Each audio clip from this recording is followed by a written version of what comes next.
Leghűségesebb város, Sopronban vagyunk, és mint olyan történelmi nevezetességei mellett egy fantasztikus bortermelő tájon járunk, ami igazán híres a kékfrankosáról és a napjainkban is virágzó pezsgő kultúráról, úgyhogy most ennek járunk utána, tartsatok velem!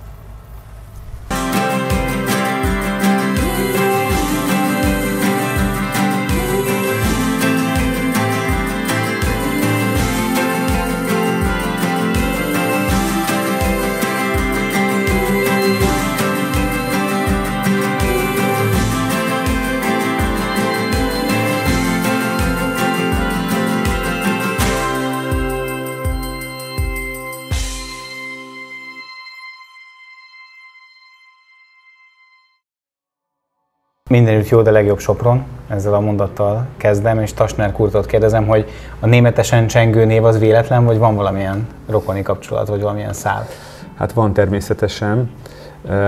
Hát gyakorlatilag apai nagyanyai ágon német gyökerűek lennék, Poncichterek, hogy itt Sopronba mondanánk, 1806-ig tudjuk a családfánkat visszavezetni. Egyébként itt Sopronban tudtok profitálni a jól működő osztrák bormarketingből? Szomorúan kell mondanom, hogy igazából nem. Hát nyilvánvaló, itt Sopronban kapcsolódunk Ausztriához, hiszen szerintem minden soproni gazdának van legalább minimum egy osztrák bortermelő ismerőse, akivel vagy jóban van, vagy épp esetleg korábban dolgozott nál, vagy bármi ilyesmi. De anyagilag, hogy úgy fogalmazzak, nem igazán. Az osztrák, ahogy mi magyarok is, mindenki a saját borát issza, ugyanakkor kitekintenek azért a világra, tehát vannak olyan fajták, bizony, mint az írsai olivér, amiért azért átjönnek Sopronba, tehát egy-két osztrák vevőm nekem is van. Átjönnek megvásárolni a bort, vagy ők otthon telepítenek egyébként a magyar oltványról írsait? Az írsai olivér pont úgy van az osztrák szabályozás szerint, hogy bort nem készíthetnek belőle, így aztán különben éppen a fertőzőkben, az Évinkle, vagy az osztrákok hívják, ott van tudomásom szerint egy 2 hektáros ültetvény, csemegeszőlőként az eredeti funkcióját használják, úgyhogy, de bort nem készíthetnek belőle, és éppen ezért van az, hogy az osztrák nem kap borként írsai olivért, úgyhogy kénytelen nálam megvenni. Világos, hát azért, tehát akkor van azért áldásos hatása, persze, de nem persze. Az osztrák bormarketing, inkább az osztrák fogyasztói bázisnak. Így van, igen, pontosan így van. Sopronban önmagában van az ország egészére jellemző talán pezsgő reneszánsz, vagy pezsgő kultúra, és ennek egy nagyon szép példánya a ti pezsgőtök. Megkóstoljuk ezt, és beszélgetünk róla egy pár szót? Meg is bontom rögtön. Hát ez egy régi szerelem. 2004-ben készült az első palackos erjesztés sérülésű pezsgőm. Annak idején ismerkedtem meg az osztrák pezsgőpincészettel, a szigetiékkel, ők is itt vannak a közelben, Fertőzúkban, és gyakorlatilag ők beszéltek rá, hogy hát készítsünk pezsgőt, miért is ne tulajdonképpen, és hát így jött ez a dolog, hogy azóta, hát ha nem is minden évben, meg nem is túlzottan sokat, de készítek pezsgőt. Annyi érdekesség, hogy most már nem csak Chardonnayból, hanem készítek Pinot Noirból, illetőleg pont azért, hogy meglegyen mind a 3 champagne fajta, ezért Pinot Meunier-t is ültettem 10 évvel ezelőtt. Úgyhogy abból is készül pezsgő is, meg vörösbor is egy különben. És mennyi pezsgő készül egy évben? 1500 palack. Ez inkább ilyen hadbatortány, kis csillogás. Az illat az legalábbis kifejező, egy Blanc de Blancról van szó, tehát egy 100% Chardonnay pezsgőről. Így van. Hogyan alakul itt az érlelés? Hát gyakorlatilag ez egy 2018-as pezsgő, viszonylag frissen lett degorzsálva, egy idén gyakorlatilag télen, és azóta tulajdonképpen mintegy 1,5-2 évig volt finom seprő. Egy kiváló pezsgő. De van egy másik nagyon emblematikus fajta, amiről már beszéltünk, és ez nem más, mint a kékfrankos. Mi a ti viszonyatok hozzá? Mekkora területen termesztetek kékfrankost? Hát gyakorlatilag ugye 30 hektáron termesztünk szőlőt, és ennek az 1/3 körülbelül kékfrankos.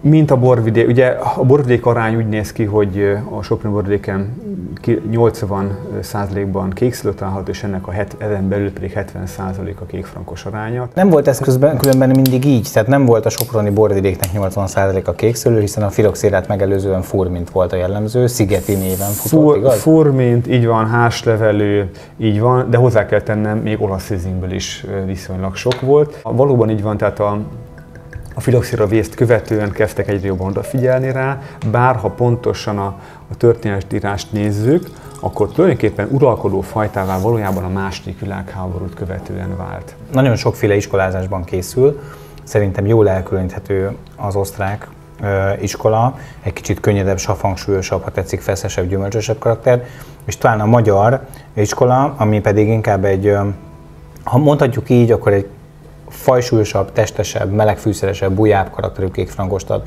Ez az ital, ez valahol a kettő között van. Ugye a legjobb kékfrankoska Fertőparttól származik Sopronban, ami kifejezetten most már különösen az elmúlt néhány évben a klímaváltozásokán kifejezetten meleg dűlőknek örvendhetünk, tehát most már semmiféle problémám nincsen, nem csak a kékfrankos, de a többi fajta beérésével sem. Mik a legfontosabb export célországok nektek? Hát, hogy ellicsekedjek, Japánba jut egy kis írsai olivér, néhány év volt a raklapot. Meg kell jegyeznem, hogy a sushihoz az egyik legjobb választás az írsai olivér egyébként. Na, akkor lehet, hogy pont ezért, talán pont ezért. És megy valamennyi Lengyelországba, illetőleg, mivel minibarokba is, tehát mini palackokat is töltök, ilyen 187 ml-eseket, amelyek repülőre mennek jellemzően, Récsbe is adunk el bort, Svehátra viszik a miniket. Az illat az egy kimondottan melegfűszeres és egy borsos karakterű illat. Ehhez képest a bor kóstolva csontszáraz, és egy megyesség, egy cseresznyésség jellemzi. Nekem kimondottan tetszik egyébként a bor. Nekem most őz jut először eszembe valamilyen erdélyi gyümölcsös öntettel, mártással. Hát nagyon szépen köszönjük a szíves látást és a beszélgetést. Egészségünkre. Egészségünkre. Köszönöm.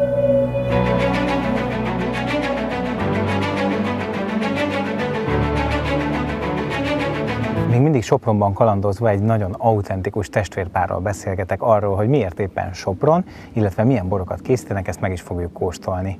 Most angolra váltunk, mert az a különleges helyzet állt elő, hogy a testvérpár egyik tagja tökéletesen beszél magyarul, a másikuk viszont biztonságosabbnak érzi az angol nyelvet, ezért ez most innentől angolul fog folytatódni.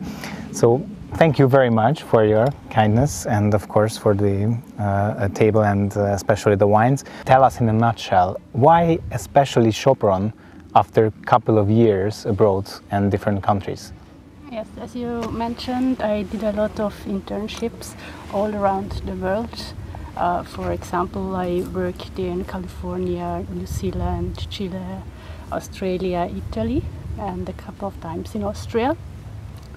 But now I can say this is the place I would like to live and work. And for me this was a very important experience, because before I did all this traveling and working abroad, I thought the more far you go, the more interesting the wines or the wine countries are. But now I feel really good here and think it's my life for the future. As you were born to Austria, Yes. Why didn't you making some wines on the Austrian side of the lake? Well, it's on one hand the terroir, which I like here in Sopron. It's very fruity wines, although the wine growing region it's one of the cooler ones in Hungary. And maybe it is because I worked so many years in the New World that nowadays I prefer the cooler climate wines. Van kedvenc szőlőfajtátok, amivel legszívesebben dolgoztok? Van. Nekünk nagyon fontos a kékfrankos szőlőfajta, ami most éppen a poharatban is van. Nem csak egy kékfrankos készítünk, hanem 3-at. Ami most éppen a poharatban van, az egy fiatal ültetvényről szüreteljük. Reduktív módon, annak ellenére néhány hónapot használt barikkordót, éledést használunk, kicsit kerekebb legyen a bor, hamarabb fogyasztható legyen. Akkor van a prémium kékfrankosunk, hogy már idősebb ültetvényekről szüreteljük, több mint 60 évesek már. Látszik a különbség ugye hát a termésen is például. Sokkal kisebb a fűr, sokkal apróbb szemben maga a szőlőszemek is, és nagyon karakteres bor születik abból, és akkor van a kincsünk, az a mesésvidék kékfrankos, csak a legeslegjobb évjáratokban készítjük. Az aktuális évet 2007-es, 4 évet barikkordóban érleltük, 4-et meg palacban. És azzal igenis meg tudjuk mutatni, hogy mire képes a soproni borvidék. Do you think it's easier or more difficult making wines in bio or organic, as you're organic since 2006, right? Even if it's not certified, but you're doing some organic. We have been certificated for more than 10 years. Okay. But we stopped with the certification. Okay. But you're still treating your vineyards organic, right? Yes, if it's possible, yes. But it's also an important fact in the cellar that we try to influence the wine as little as possible. So especially with the barrel-aged wines, we don't add any yeast, so it's a natural fermentation. Also the malolactic is usually done naturally. But technology is not so important. Mm-hmm. It's more the grapes. It's a very clean but also direct nose with a hint of spices and fruits, and on the sip it's, even if it's dry, it's still a very long finish. It has even is just perfect balanced wine. It can be also, I think, very good for a summer day if you chill it a little bit, and you can have it with a barbecue or with a picnic as well. Mit kóstoljunk még? Szerintem a zefírt szeretném neked megmutatni, mivel ugye ez egy nagyon kedvelt szőlőfajtánk lett. Nem ismerik, összeszimítőben még küvé lehet, tehát ugye nem is, hanem egy régebbi szőlőfajta, egy magyar szőlőfajta. Nem annyira régi, bocsánat. Magyar szőlőfajta. So you've mentioned the terroir, which is special. Mm-hmm. Can you tell us in a couple of words that what do you mean? You mean the ground, you mean the soil, and what kind of soil? It has a good minerality, which comes from the limestone, but it has also a little bit of chalk. So it's a light, but minerality is in the ground, and which is also important for the taste of our wines is the lake, which is just behind us. It helps us a lot to get a good climate, which is perfect for the ripeness of the grapes.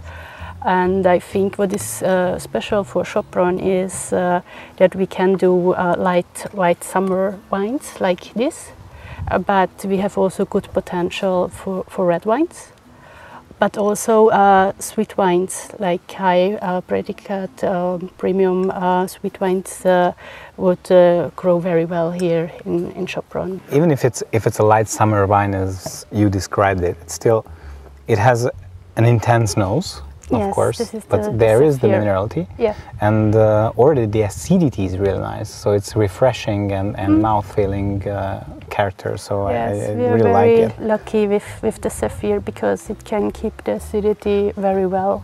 Thank you very much, and of course, because this is the very last bottle, as you've mentioned. Yes, what we it's can sold taste now. very fast. Really good wines. Thank you very much. You're very welcome. Egészségünkre. Egészségünkre.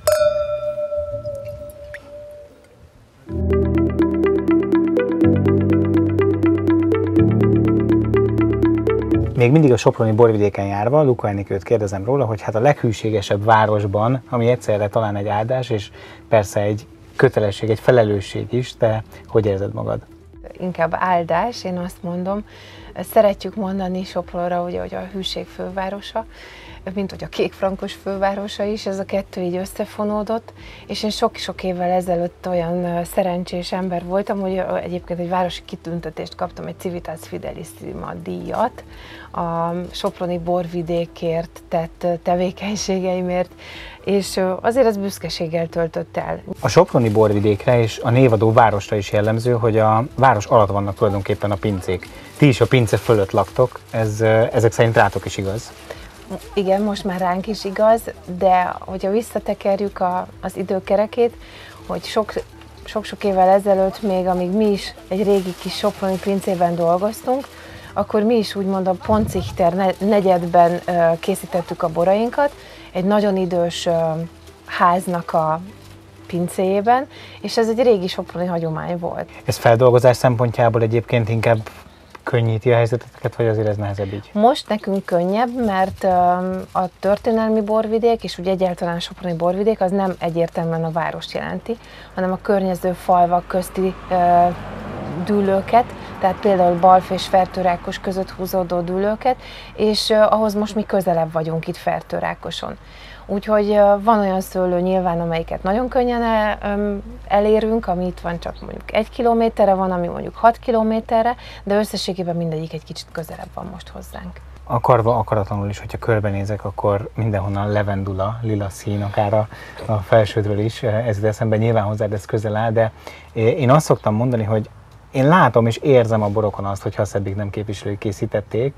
Én azt gondolom, hogy nyilván látszik, hiszen nagyon fontos a tisztaság, és arra nagyon-nagyon odafigyelünk, pláne hiszen bort, élelmiszert állítunk elő, és azért a nőktől nem áll távol azt, hogy folyamatosan takarítunk, folyamatosan valamit kiöblítünk, na a biztonság kedvéért még egyszer, és talán ezt a gondoskodást fedezett fel a borokban.